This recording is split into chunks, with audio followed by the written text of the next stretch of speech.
Hello, my friend Shawn. Thank you so much for encouraging me to do a camera flip video to celebrate your 4th anniversary on BookTube. This is my very first video recording about books, although you've had me on your channel many times, for which I'm grateful. I don't know a lot of people who read as much as I do, and so I love being able to connect with other readers over the internet. And because I love when you do your alfresco recordings so much, I am doing this outside in my garden, even though it's currently 6 degrees in Edmonton, so I'm all bundled up nice and warm. So the books I'm going to talk about, this is a TBR video, and I've pulled some Indigenous books from my shelf waiting to be read. And I know that you share my abiding interest in reading Indigenous voices. So this first one, Nishka, is by Jordan Abel, and I was initially under the misconception that it was a collection of poetry because that's how I know Jordan, as he's well respected for his poetry. He does a lot of sound poetry, visual poetry, concrete poetry, but I've discovered that this is actually a memoir. Jordan is Niska from British Columbia, hence the title, I guess, Nishka. And I was going to do a page 112. I decided to switch that up just a little bit in order for it to make sense. So I'm on page 111 instead. Throughout this whole book, there's a lot of images. So there's an example, and the text is excerpts from archival documents. So this piece is excerpt from an affidavit written by barrister and solicitor Marnie Dunaway. 1. I am the solicitor for the applicant, Catherine Ann Abel, in the matter of her custody, access, and maintenance application in relation to the child, Jordan Skye Wilson Abel, born April 13, 1985, and as such have personal knowledge of the matters and facts deposed to herein, except where the same are stated to be on information and belief, and where so stated, I verily believe the facts to be true. I recently learned that this book is a finalist for, I think it's the Rogers Trust Prize. Anyway, looking forward to getting to it soon. Now this next book is definitely poetry. It was never going to be okay, and it's by J. Simpson. And they use the pronouns they, them. And this is a description. J. Simpson is an Ojibwe Saulteaux Indigiqueer writer and activist from the Zapatawayak Cree Nation with Scottish and French settler ancestry. I love the word indigiqueer. I think it was Joshua Whitehead who coined the term. I'm not sure. So in this collection of poetry, just glancing through it, I see that there are quite a number of Indigenous words. So let me just see in this poem. I'll just glance down. Nahiwawewen, that means Cree language. Anishnabemowen, that's Ojibwe language. Amik, I know that's beaver. Skonan, I don't understand. Ni mama is my mother. Okay, I'm just going to read it. It is too late. Dispersion settles in the unsettled amongst children born into unknowing. If the flora can speak the same tongue, can the stunted birch at Trout Lake Park speak Nahinawewin or Anishinaabemowin the way the skyward birch with prairie storm sing to pickerel and amik in Skonan? Maybe you can relearn/unlearn the feeling of Nimama pulled from throat, flayed tongue worn on nun's habit, 3 matriarchs back. Do you think they too are eavesdropping? Our ancestors, I mean. Do you think they understand why their kin speak their abuser's language?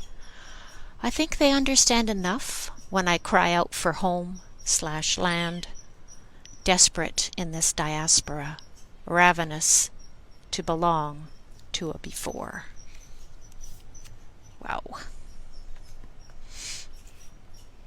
And another collection of poetry. This one is by Louise Bernice Half, also known as Sky Dancer. It's called Awasis, Kinky and Disheveled. Awasis. It means child, but in a special way. I think she describes it as illuminated child, or maybe spirit child, I'm not sure. And then I had just started glancing through this, and I see that whenever the poet uses a Cree word, the first time that word comes up, in a small font on the right-hand side of the page is the English translation. But I'm not going to read the first poem, so there might be some words that we don't know. That's fine. You and I both love language, and we can look these things up. Oh, even the title. The title is Papa Motewin, which means walkabout worm-like. I have to show you that.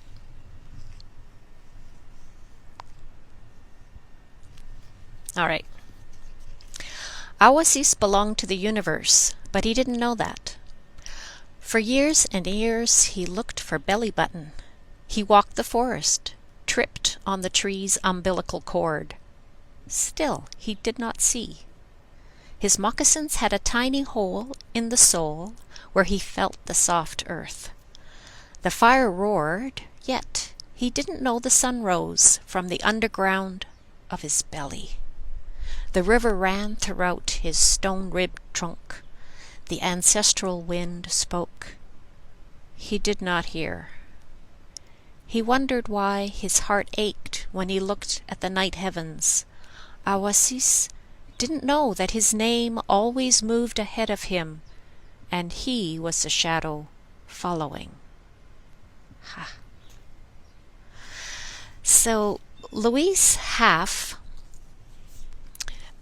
she is currently Canada's parliamentary poet laureate, and she grew up on the Saddle Lake Reserve, which is located 10 or 12 kilometers from the farm where I grew up in northeastern Alberta.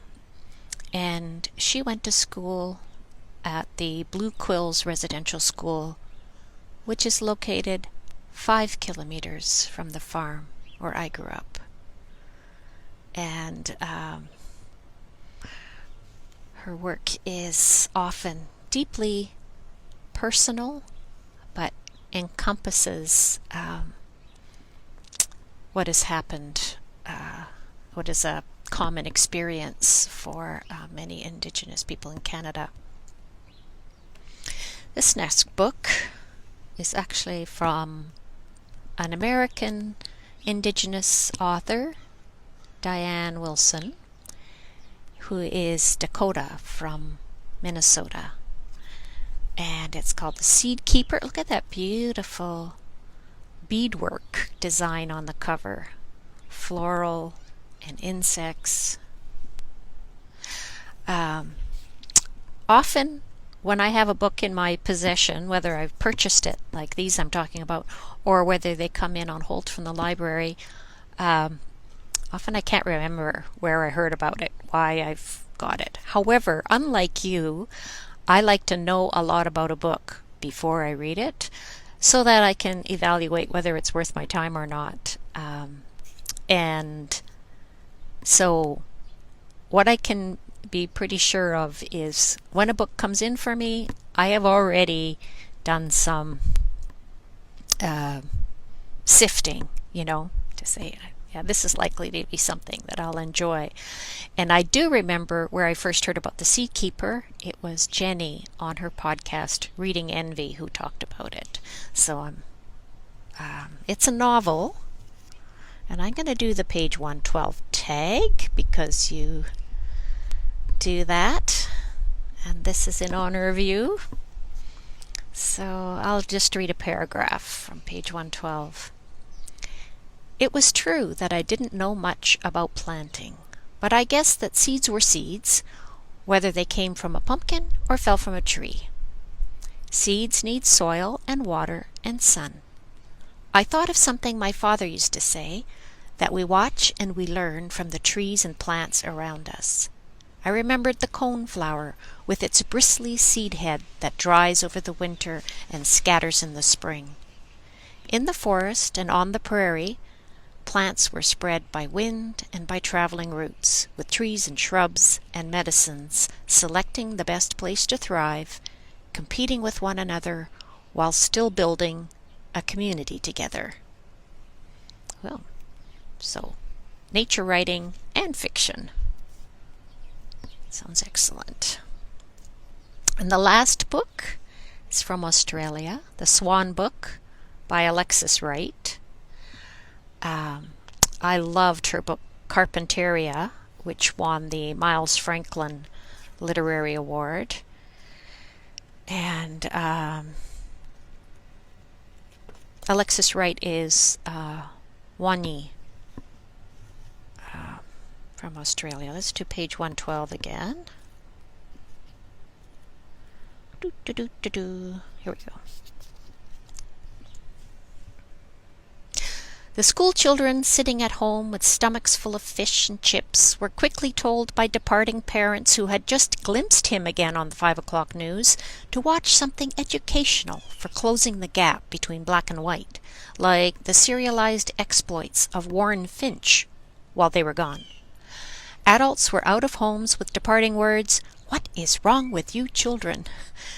Their children had no shame. They had bailed up and decided that they would not go up to the office to welcome their hero and, good go, present him with some flowers or something. They announced, we are staying home," and seriously gloated that the reason why they were not going to the monument to see if it was him or not was, number one, because it was too cold outside.